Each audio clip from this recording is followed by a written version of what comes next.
Bonjour, donc aujourd'hui on va plus parler justement des conséquences de l'ego, de la conscience aussi, mais les conséquences de l'ego, en fait, les conséquences de l'ego sur nos vies.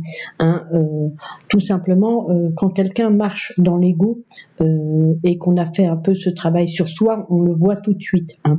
On le voit chez soi, mais on le voit aussi chez l'autre. Pourquoi ? Parce que quelqu'un qui marche dans l'ego, c'est quelqu'un qui est toujours justement dans le conflit, c'est-à-dire dans le conflit intérieur, c'est-à-dire que c'est quelqu'un qui va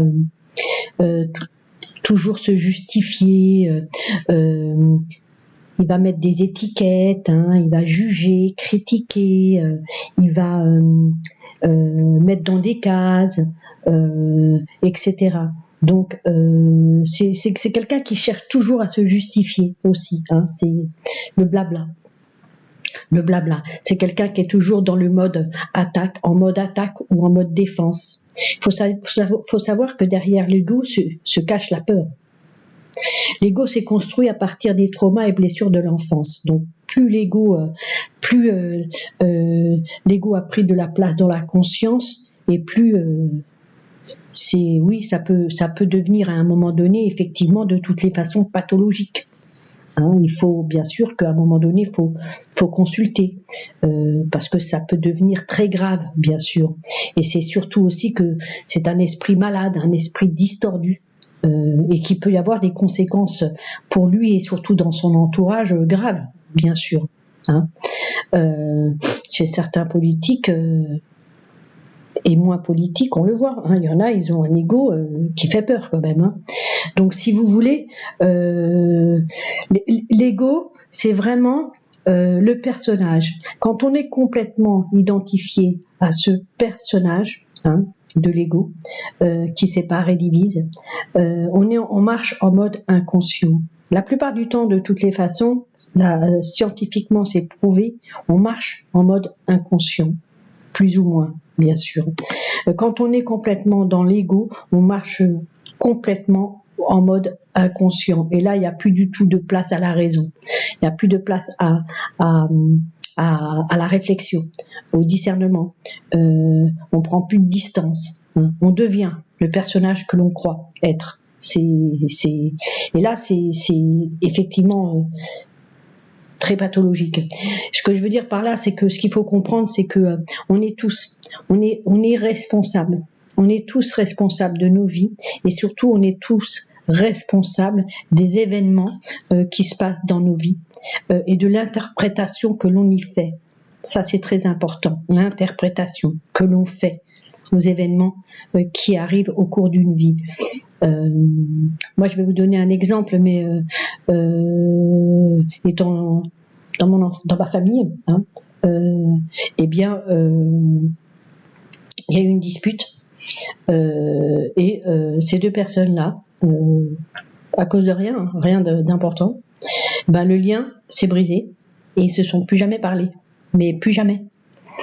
Et en fin de vie, mais seulement en fin de vie, je dis bien en fin de vie, ils se sont rendus compte que finalement, l'amour, par contre, lui, était là, était resté là, était intact, n'avait pas changé. Donc vous voyez jusqu'où peut aller les conséquences de l'ego. Quelqu'un qui est dans l'ego, c'est quelqu'un qui vraiment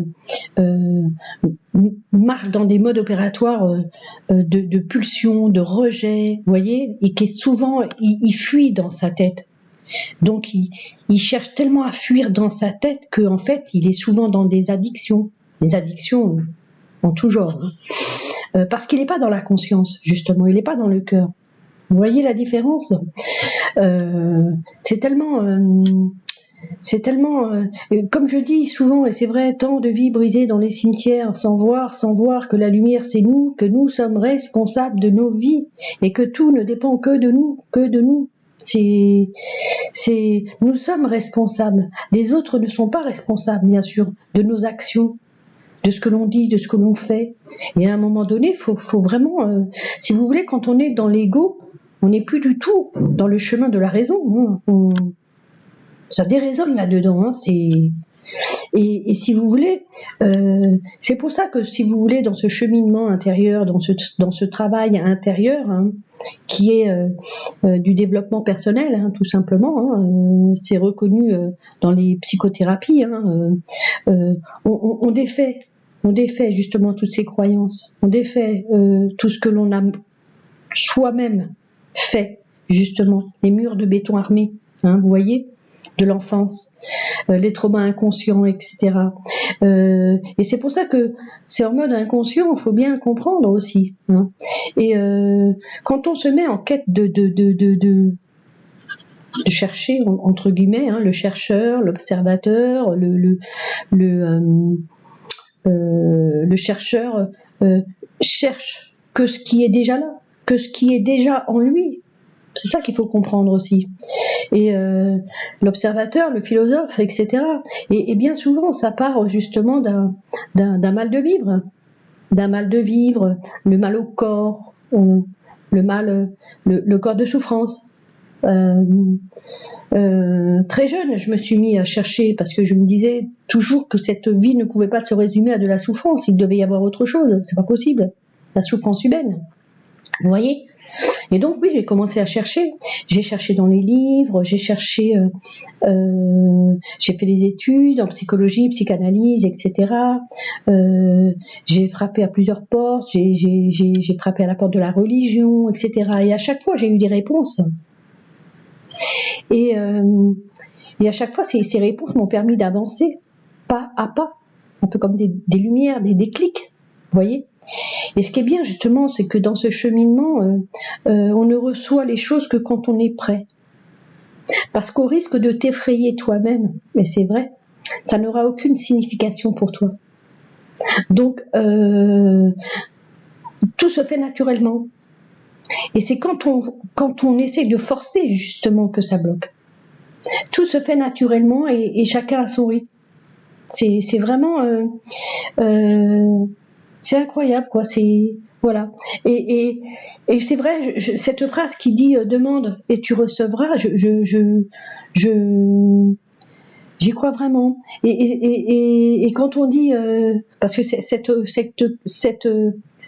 quête, hein, de chercheur, c'est bien souvent ça démarre qui suis-je, qui suis-je, et cette autre question, cette réponse et cette autre question, cette réponse qui vous dit connais-toi toi-même. La connaissance de soi, c'est ce qui permet justement à faire le travail sur soi, et c'est ce qui permet d'acquérir justement cette sagesse de l'esprit, cette paix intérieure qui est que du bonheur, parce que ça permet d'apprécier chaque instant de la vie, ça permet d'aimer d'une autre façon, et c'est surtout aussi que ça permet de rassembler, d'unifier, d'avoir une pensée systémique, une pensée globale, justement, parce que tout est lié. Vous voyez ce que je veux dire ? Et mais on est tous faits pour être ensemble, quoi. On n'est pas fait pour l'être humain n'est pas fait pour être sans l'autre. Nous avons besoin des uns et des autres. Et ça ne surgit que de la conscience, hein. Ça ne surgit pas de l'ego, hein, qui lui sépare et divise. Vous voyez ce que je veux dire ? C'est bien d'observer, d'être toujours l'observateur, de voir ces deux modes de fonctionnement, hein, chez les autres. Voilà.